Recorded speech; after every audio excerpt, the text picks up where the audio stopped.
My name is Nora Vance. I am 32 years old, and 2 years ago, the sea took my husband, and I made a quiet decision that I never told anyone. I decided to stop living too. Not all at once, not in any way a person could see from the outside. I still opened the cafe every morning, still made the coffee, still smiled at the regulars. But somewhere underneath all of that, I had pulled up the anchor of my own life and let it drift, because it felt like the only loyal thing to do. If Daniel could not be alive, then I did not see why I should get to be either.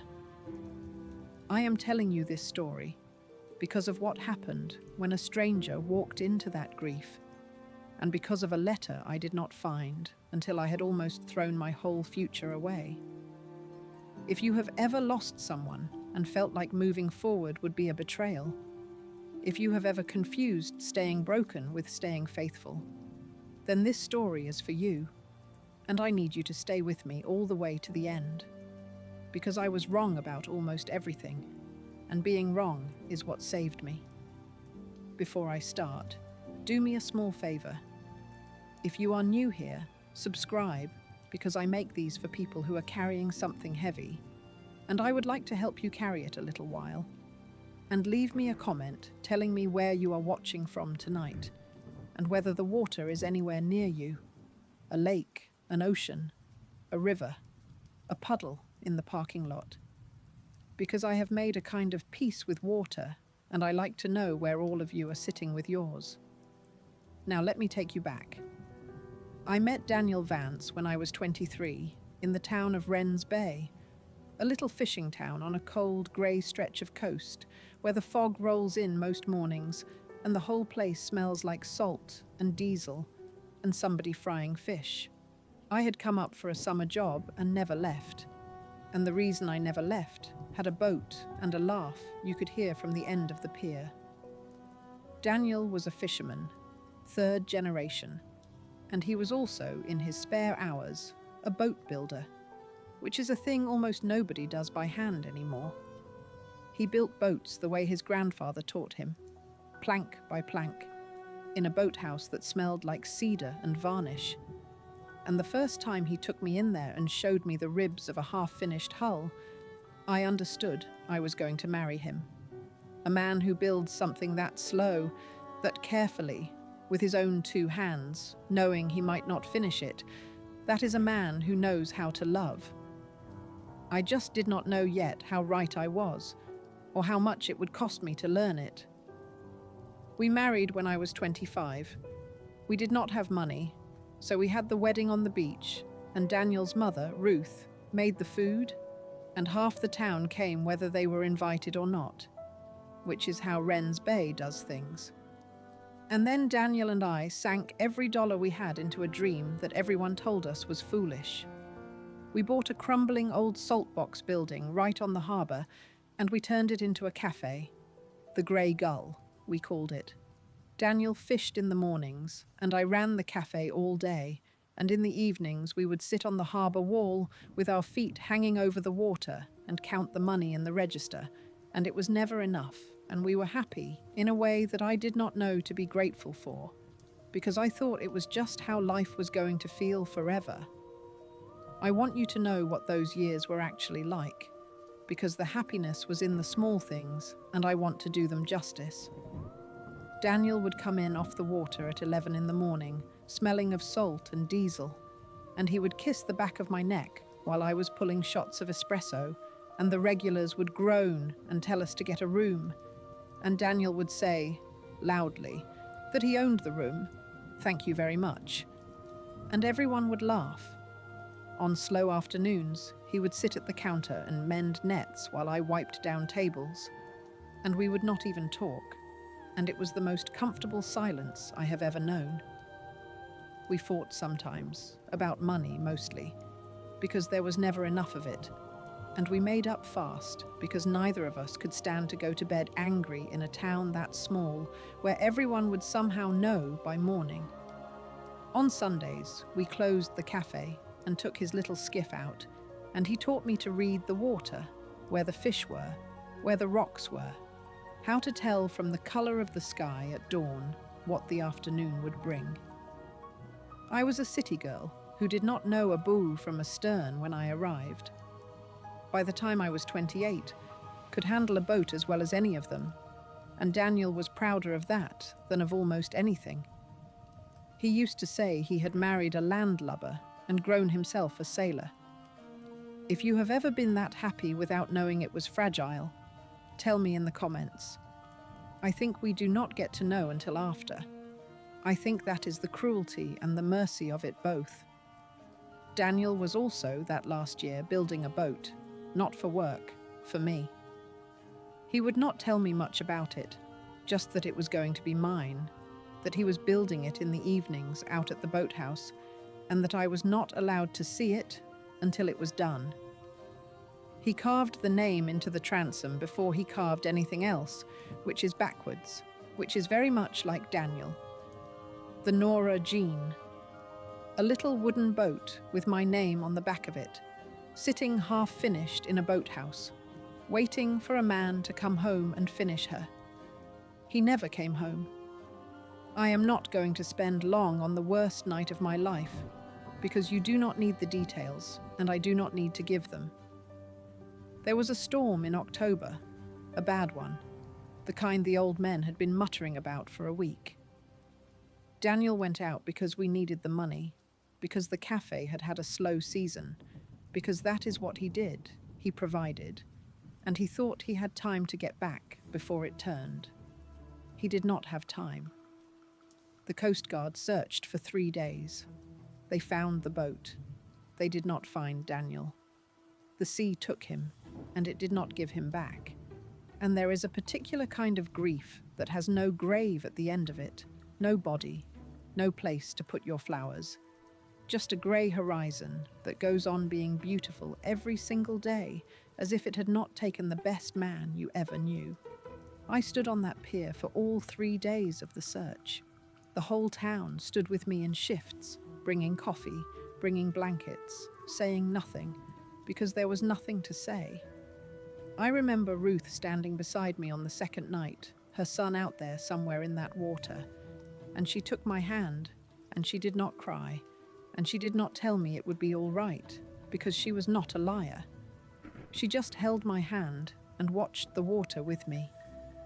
When they called off the search on the 3rd day, something in me went quiet that has never been fully loud again. They gave me a folded flag and an empty coffin and a service full of people.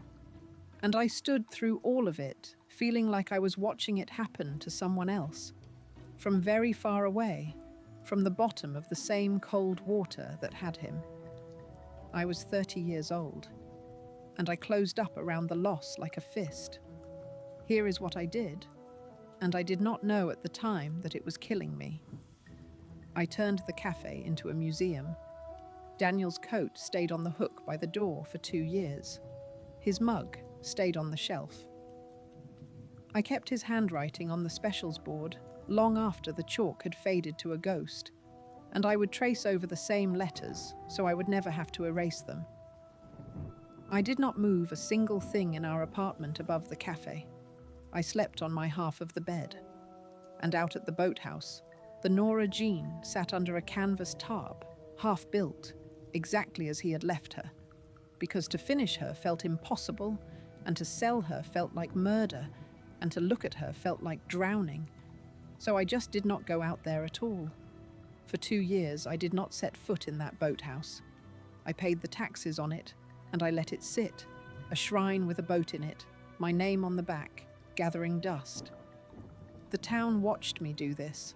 In a small town, everyone watches, and mostly they are kind about it. But I could feel them starting to worry, and I did not care, because worrying about me was their problem, and I had a full-time job being loyal to a dead man. Ruth, Daniel's mother, who had lost her son, would come by the cafe and sit with me, and she never once told me to move on, and I loved her for it. She just sat with me in it. Grief shared is not grief halved, whatever they say, but it is grief witnessed, and that counts for more than people know. I got very good at performing okayness. That is a skill nobody tells you that you will need, and grieving people become experts at it fast, because the alternative is watching people flinch. I learned the exact tone of voice that made customers relax, the "I'm doing better, thank you for asking" voice, and I could turn it on like a tap. I learned to schedule my breakdowns for after closing in the walk-in cooler, where the compressor was loud enough to cover the sound. I learned which songs I could not let play on the cafe radio, and I unplugged the radio. I stopped going to the Sunday fish fry because couples went to the Sunday fish fry. I stopped taking the skiff out because the water that had been our joy was now the thing that ate him. I built my whole life into a shape that had a Daniel-sized hole in the middle of it, and then I stood guard over that hole so that nothing and no one could fill it, because filling it felt like admitting he was really gone. 2 years. I gave 2 years of my one life to guarding an empty space. I am telling you the exact truth of it, because I suspect some of you are guarding a space like that right now. And I want you to know I understand. And I want you to know it is not the tribute you think it is. And then, in the spring of the 2nd year, a man named Caleb Shaw came to Wrens Bay to be the new harbour master, and my carefully frozen life started, against my will, to thaw. I want to be honest about how I met Caleb, because it was not romantic, it was annoying. He came into the Grey Gull on his 2nd day in town and ordered a coffee, and then had the nerve to ask me why a working harbour cafe closed at 2 in the afternoon. I told him, coldly, that I closed when I felt like closing. And he nodded, and he looked around at the place, at Daniel's coat on the hook and the faded specials board and the general air of a room where time had stopped. And he did not say anything about any of it. He just drank his coffee and left a bigger tip than the coffee cost and said he would see me tomorrow. And he did. He came in every single morning after that, ordered the same black coffee, sat at the same stool, and slowly, without my permission, became a fact of my mornings. Caleb was in his late 30s, quiet, with big, careful hands and the kind of stillness that some men have when they have already survived the worst thing that is going to happen to them. I learned, not from him, but from Ruth, who learned it from the church ladies, that Caleb had lost his wife 4 years before. Cancer, long and slow. He had nursed her through all of it, and then buried her, and left the town where they had lived, because every street in it had her name written on it. And he had drifted up the coast, looking for a place where he could breathe, and he had washed up in Wrens Bay the way people do. He knew grief. That was the thing I felt before I knew the facts of it. Caleb Shaw knew grief the way I knew it, from the inside. And that is a thing you can smell on a person, and it is the reason I let him keep coming back when I had frozen out everyone else.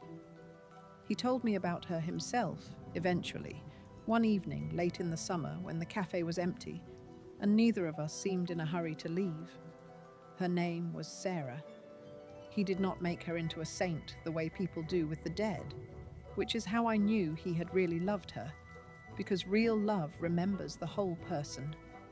He told me she was stubborn and funny, and a terrible cook, and that she had made him promise, near the end, that he would not do exactly what I had done, that he would not stop living.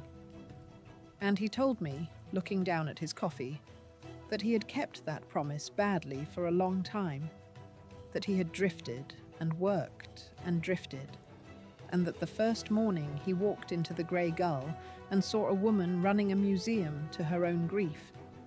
He had recognized me instantly, because he had been me. I did not come back every morning because of the coffee, he said. The coffee is not even that good. He said it with the smallest smile, and it was the first joke anyone had made near my grief in 2 years. And I laughed, and something cracked open that had been sealed for a long time. We are 2 people who got left, he said. I just thought maybe we could be left together for a while. It was the most romantic thing anyone has ever said to me, and there was not a single flower or candle involved, just two survivors in an empty cafe, and that is how I knew it was real. Now let me tell you about the part of this story that has the betrayal in it, because it came at the same time, and the two things got tangled together in a way I could not see clearly until much later. Daniel had a brother, Wesley, older, and nothing like Daniel, the way brothers sometimes are photographic negatives of each other. Wesley had left Wrens Bay young, gone to the city, chased money, and he came back for exactly two things in his life: his father's funeral, and now his brother's estate.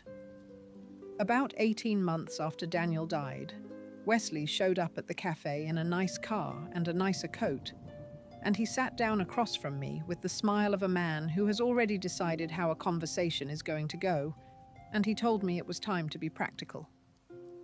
The building, he said, the cafe building, had been in the Vance family before Daniel and I bought it, and there was some old paperwork, some claim, some story about how our father really only meant for Daniel to have it, and now that Daniel was gone, well, Wesley thought the fair thing, the practical thing, was to sell. The harbour was gentrifying, he said. A developer would pay well for a saltbox building right on the water. And while we were being practical, there was the matter of Daniel's life insurance, which Wesley felt should be shared with Daniel's blood family, meaning Wesley. And there was the boat, the Nora Jean, which Wesley had heard was nearly finished and which a collector would pay real money for, a hand-built wooden boat, quite rare these days. He said all of this gently, reasonably, the way a man robs you when he wants you to hold still for it. "You are young, Nora," he said. "You will want to move on eventually. Let me help you let go of all this dead weight." Dead weight. He called my husband's coat and my husband's cafe and the boat with my name on it deadweight, and he smiled while he did it. And I understood that Wesley Vance did not see a grieving widow across the table. He saw a slow woman sitting on top of assets that he wanted. If you have ever had someone try to use your grief as a crowbar to get at your money, tell me about it in the comments, because I have learned there are more Wesleys in this world than anyone wants to admit, and it helps to know you were not the only one. And if this story is reaching you tonight, share it with someone who is being told to let go of something before they are ready. Now let me tell you how the two threads of my life, the man who wanted to take everything and the man who quietly gave without being asked, showed me the difference in a way I will never forget. Because here is what Caleb was doing all this time. Nothing dramatic, nothing you could point at. He was just slowly showing up. When the cafe's front step rotted through, I came down one morning to find it fixed. New wood, no note. And when I asked Caleb about it, he shrugged and said a harbour master keeps the harbour safe, and I had a hazard on my step. When a nor'easter was coming, he came by unasked and helped me board the windows, and he did not make it a thing. He noticed that I never sat down, that I ran that cafe standing up from open to close, because sitting still let the grief catch me. And so he started, gently, giving me reasons to sit. He would ask me a question about Daniel, just a small one. What was Daniel's favourite catch? What did he take in his coffee? Was he a good cook? And at first I hated it, because nobody asked me about Daniel anymore. Everyone tiptoed around him like a hole in the floor, and here was this stranger walking right up to the hole and looking down into it with me. And then I realized that talking about Daniel to someone who was not afraid of my grief was the first time in 2 years I had felt Daniel be a joy instead of only a wound. Do you see what he was doing? He was not trying to make me forget my husband. That is what everyone else's kindness secretly wanted, for me to hurry up and be okay, so they could stop feeling awkward. Caleb did the opposite.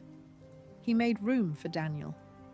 He treated my dead husband like a person worth knowing rather than a problem to be managed. Wesley wanted me to let go of everything Daniel. Caleb wanted to hear about him. One man was trying to empty my hands. The other was trying to help me hold what was already in them. It took me an embarrassingly long time to understand that this was what love actually looks like, and that I had almost forgotten, because I had gotten so used to grief that I had started to think grief and love were opposites, when in fact they are the same thing wearing different weather. Let me tell you about a few of those mornings, because the whole thing happened in the mornings, one cup of coffee at a time. There was the morning I finally sat down across from him. The first time in 2 years I had sat down in my own cafe during open hours, and I did not even notice I had done it until I was already there. And Caleb had the grace not to make a single thing of it, just kept talking about the tide charts as if a miracle had not just occurred at his table. There was the morning a busload of tourists came through and overwhelmed me and Caleb. Without a word, got up, went behind my counter, tied on an apron, and bussed tables for an hour like he had worked there his whole life. And afterward, he would not take a dime, just said it had been the most fun he'd had since he moved to town, and I could tell he meant it. There was the morning it was raining hard, and only the two of us were there, and he asked me quietly to tell him about the day I married Daniel. And I did. The whole thing. The beach and the food and Ruth crying. And I laughed telling it out loud, a real laugh. And then I put my hand over my mouth like I had committed a crime.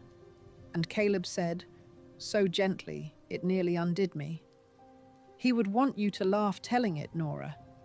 A wedding is a happy story even after. Especially after." He was right. Everything about him was quietly, patiently right. And it terrified me, because being seen like that after 2 years of hiding is the most frightening thing there is. It is easier in a way to be around people who let you disappear. Caleb would not let me disappear. He kept looking right at me, morning after morning, black coffee after black coffee, until I remembered that I was a person who could be looked at. There was a saying Daniel had. He got it from his grandfather, the boat builder. Whenever I got scared, and I got scared a lot in those early years, scared about money, scared about the cafe, scared about the sea, Daniel would put his hands on my shoulders and he would say, "You were never meant to be moored, Nora. A moored boat is safe, but that is not what boats are for. You were meant to sail." I had that sentence read at nothing, said at nobody, for 2 years, because after he died, I moored myself so hard I nearly sank at the dock. You were meant to sail. I had forgotten I ever knew how. The spring turned into summer, and something was happening to me that I did not have the courage to name. I started doing my hair before I came down to open. I started, God help me, looking forward to 7 a.m., to the bell over the door and the same black coffee and the same quiet man on the same stool. And every time I caught myself feeling something that was not grief, I would punish myself for it. I would go upstairs and sit on Daniel's side of the bed and feel like the worst kind of traitor. Because how dare I? How dare I feel the sun on my face when Daniel was at the bottom of the cold Atlantic? That guilt is a real thing. And if you have felt it, you know it does not listen to reason. It is not logical. It is loyalty gone rancid. And it almost cost me everything. Things came to a head in the fall, right around the anniversary, which is how these things always seem to go. Wesley came back, and this time he had a lawyer, and he had papers. And he sat in my cafe and told me that if I would not sell willingly, he would tie the whole estate up in court for years, and that I could not afford a lawyer, and he could. and that I should just be reasonable and take the check and go start a new life somewhere the water could not remind me. He was clever about it too, which is what made it so cruel. He waited until the cafe was empty. He spread his papers across the table Daniel used to mend his nets on, and he wrapped the whole robbery in concern, which is the favorite disguise of people who are taking something from you. "Nobody wants to see you waste away up here, Nora," he said. "Look at you. You are 32, and you dress like a widow, and you run a failing cafe, and you sleep above it alone. Daniel would not want this for you. Let me give you a fresh start. Sign here." He actually said, "Daniel would not want this for you," using my dead husband as a lever to pry me off the very things my dead husband had left me. And for a moment, the sheer nerve of it took my breath away. And then, underneath the anger, the old guilt stirred and agreed with him. And that was the dangerous part. Because the terrible thing, the thing I am ashamed of, is that I almost did it. A part of me, the frozen part, the guilty part, thought maybe Wesley was right. Maybe I should let it all go. Maybe I did not deserve the cafe or the boat or a second chance at anything. Maybe drifting away from my own life was the punishment I was owed for the crime of being the one who lived. I told Wesley I would think about it, and I went out, for the first time in 2 years, to the boathouse. I do not know why. I think I went to say goodbye to the boat, to let Wesley sell her, to finish giving up. I pulled the tarp off the Nora Jan in the grey afternoon light, and there she was, my husband's last gift, half-built, my name on her stern, 2 years of dust on the beautiful cedar. And I sat down on the boathouse floor, and I fell apart in a way I had not let myself fall apart since the funeral. And that is where Caleb found me. Of course it was. He did not know I was there. He had come to check the boathouse because a storm was coming, and he was the harbour master, and it was his job to make sure nothing was going to break loose and float into the channel. He found me on the floor next to the boat, and he did not say anything smooth, and he did not try to fix it.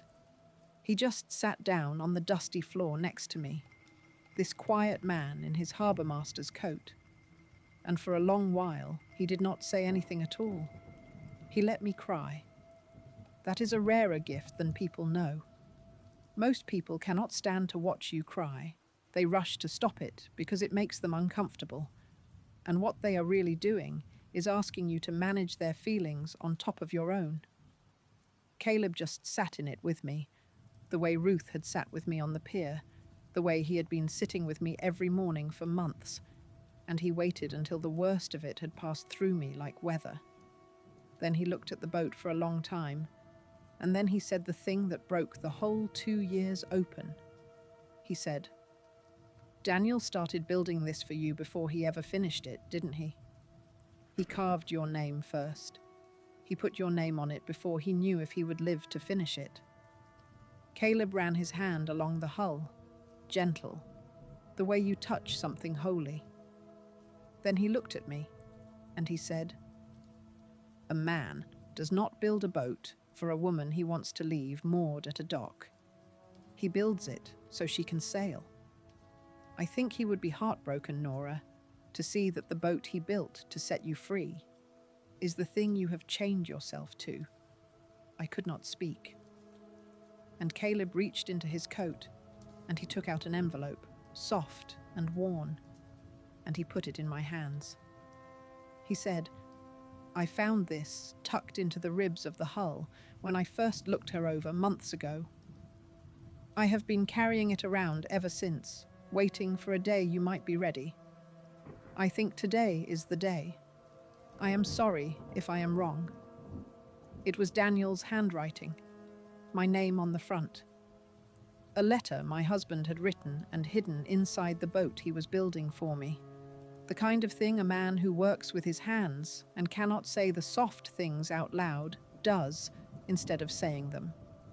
He must have written it, thinking I would find it the day the boat was finished and launched. Instead, I found it 2 years after the sea took him, on a dusty floor, from the hands of another good man. I am not going to read you the whole letter. Some things stay between a woman and the 2 men who loved her. But I will tell you the part that saved my life.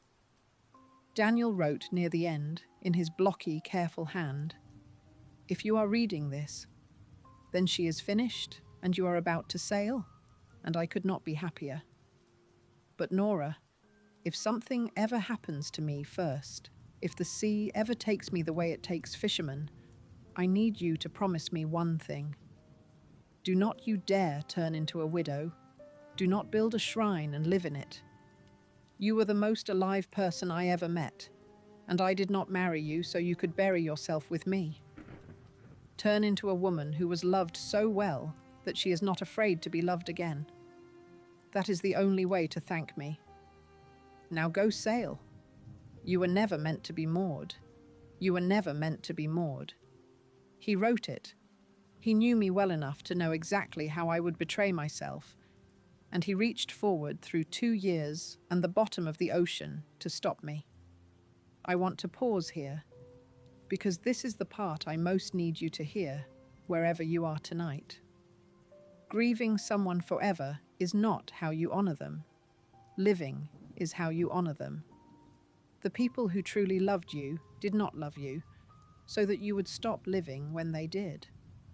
They loved you so that you would carry the fact of being loved out into the rest of your life like a lantern.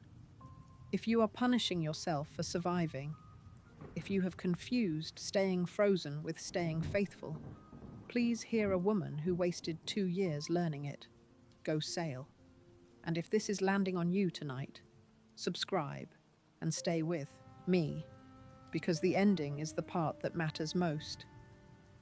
Here is how it all came out. I did not sell to Wesley. That afternoon, with my husband's letter in my hand, something in me came back to life that had been moored for 2 years. And it turned out that woman was not going to hand her dead husband's boat to a collector, so his greedy brother could buy a bigger car.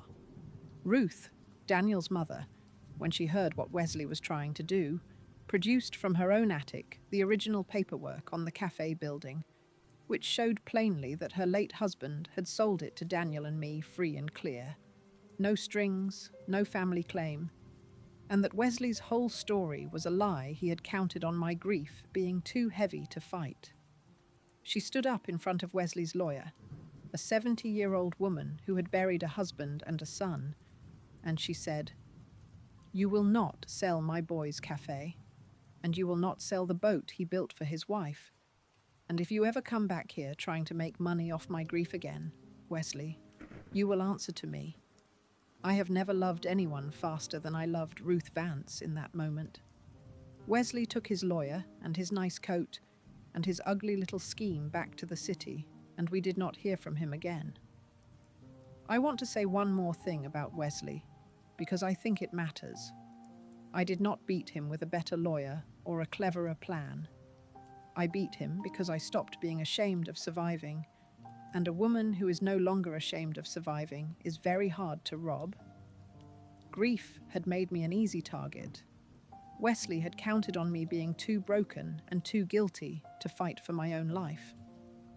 The day I decided my life was worth fighting for, his whole scheme fell apart, because it had only ever been built on my willingness to give up. If there is a Wesley circling you right now, waiting for you to be too tired to hold on to what is yours, hear me. The moment you decide you are allowed to keep living, you become someone they cannot move. And the boat. Oh, the boat. Here is the thing Caleb had been doing that he never told me, the thing I only found out at the very end. All those months, on his own time, quietly, asking nothing, Caleb had been going out to the boathouse and finishing the Nora Jean, not to take Daniel's place. He was very clear about that later, when I asked him why. He said, "I did not finish her so you would need me. I finished her because a man built that boat with love, and did not get to see her float, and that seemed like the saddest, unfinished thing I ever saw, and I could not leave it undone. He finished another man's love letter in cedar and brass, and asked for nothing, and did not even tell me exactly the way he did everything. I found out only because Ruth let it slip. And when I confronted Caleb about it, he actually looked embarrassed, this grown man, caught in the act of a kindness he had meant to keep secret forever. We launched the Nora Jean the next spring, on a clear morning with no fog, and half the town came, the way Wren's Bay does. Ruth broke a bottle on the bow, and I sailed my husband's last gift out into the bay for the first time, with Caleb Shaw beside me, and I cried the whole way out and laughed the whole way back, and both of those were the truth. The cafe came back to life after that, and I think it was because I came back to life, and a cafe is only ever as alive as the person behind the counter. I plugged the radio back in. I started going to the Sunday fish fry. I let the regulars set me up on the world's most awkward blind date with a man from the next town over, just to prove to them, and to myself, that I was allowed. And it went terribly. And I laughed about it with Caleb the next morning, and he laughed too, and neither of us said the thing we both already knew, which was that the man from the next town over never stood a chance against the quiet one on the stool who had been finishing my husband's boat in secret. I married Caleb 2 years after that. I want to tell you it was simple, that the guilt just lifted, but that would be a lie, and I promised you the truth. It came slowly, the way Caleb did everything.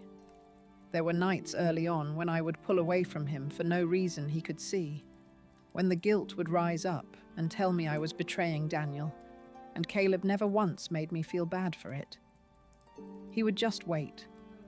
He understood, better than anyone alive, that loving a person who is grieving means making peace with the ghost in the room. And he made his peace with Daniel, gladly, gratefully, because Daniel was part of what made me who he loved. But there came a morning when I woke up and I was happy before I remembered to feel guilty about it. And I understood that Daniel had been right, that I had been loved so well I was not afraid to be loved again, and that this was not a betrayal of my first love. It was the proof of it. A heart that has loved that deeply does not have less room afterward. It has more.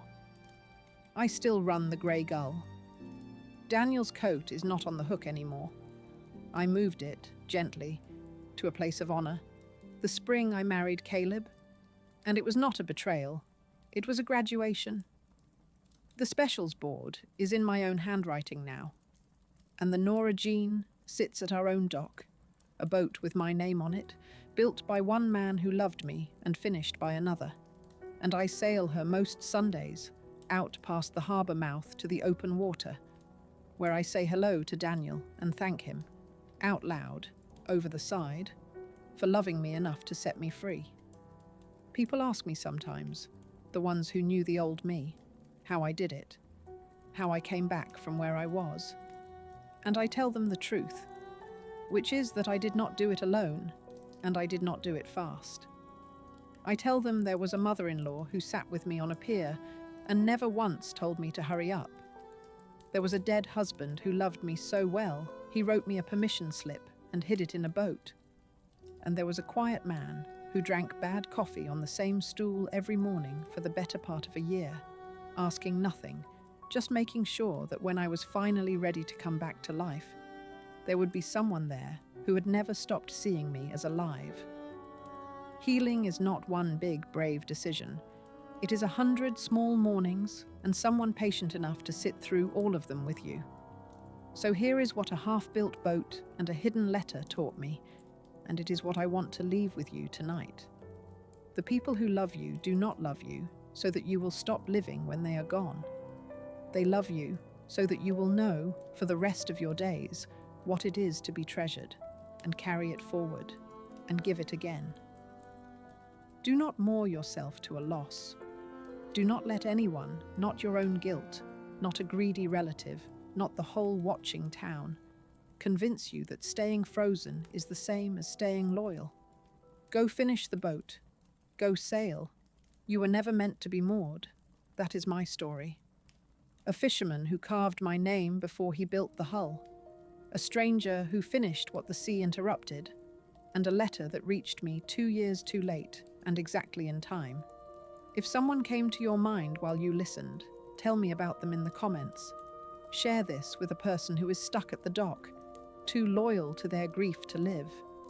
Hit subscribe and stay with me, because there are more of these to come, and I am so grateful you are here.